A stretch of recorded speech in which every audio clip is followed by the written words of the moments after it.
अस्सलाम दोस्तों, तुम देख रहे हो अपना पंजाब टीवी। मतलब मेज़बान अफजाल अहमद। आज की वीडियो माशाल्लाह जनाब फ्रेश वैट जनाब डिलीवर हुई है।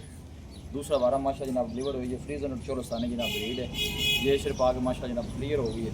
दिखाओ जी कैमरा मैन साहब, आला क्वालिटी के जनाब जानवर मिलते हैं अपना पंजाब टीवी। क्रॉस ब्रीड का जनाब जानवर जी, गर्मी सर्दी माशाल्लाह जनाब बर्दाश्त करने वाला। प्रिंट वाइज माशाल्लाह जनाब बड़ा खूबसूरत जानवर जी। यह जनाब गुल चेक करते हैं माशाल्लाह, हथ की चुवाई वाला जनाब गुल लगे ने।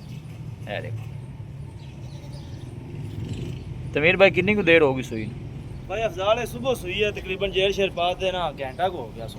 ये शे पा के क्लियर होगी। हाँ जी क्लियर हो गया। जेर भी पई आप दिखा देनी। जेर क्लियर पाई। बच्चा की थी, बच्चा दिता सुना। हाँ जी बच्चा दिता सो।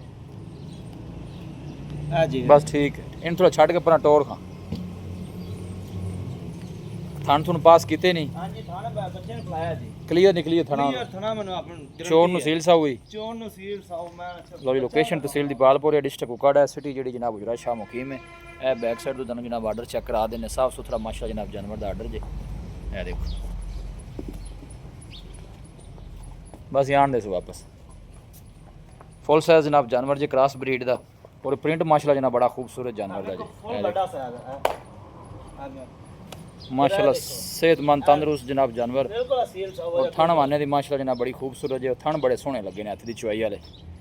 तनवीर भाई की मोली बैठ दा भाई अफजाल ने मोल ले गए 6.5 करी। हाँ ना वाली गल है। 5,65,000 दे ਆਪਾਂ बैठ देंगे। केड़े ब्रांड चंगी लगे अपने राब्ता कर ले। 5,65,000 5,65,000 ਦਾ थोड़ी जी मोहब्बत प्यार और कर ले। ਇਹ ਬਿਲਕੁਲ ਮਕਬੂਲ ਜਿਹਾ ਰੇਟ। यस और नो वाली गल कर, फाइनल किन्ने दी ਆਪਾਂ ਦੇ ਦੇਣੀ ਜੈਸ ਔਰ ਨੋ जी।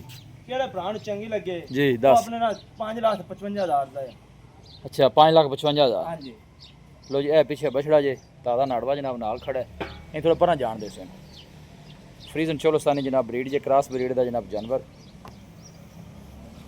आर्डर भी माशाल्लाह जनाब ने सोहना बनाया। कोई बादशाह नहीं पाई। जो आर्डर है सारा माशाल्लाह जनाब मिलक वाला जनाब जानवर का आर्डर जे। राब्ता नंबर जनाब 0307 25 41 590 0307 25 41 590 जनाब राब्ता नंबर है। कोई भाई जनाब जानवर परचेज करना चाहे इस नंबर पर जनाब रब्ता कर सकता है। पीछे बछड़ा जो फ्रैश माशाल्लाह डिलीवर खान पीन का माशाल्लाह जनाब जानवर पूरा एक्टिव जे। और वेखी कि डेग दी बच्चे है देखो माशाल्लाह।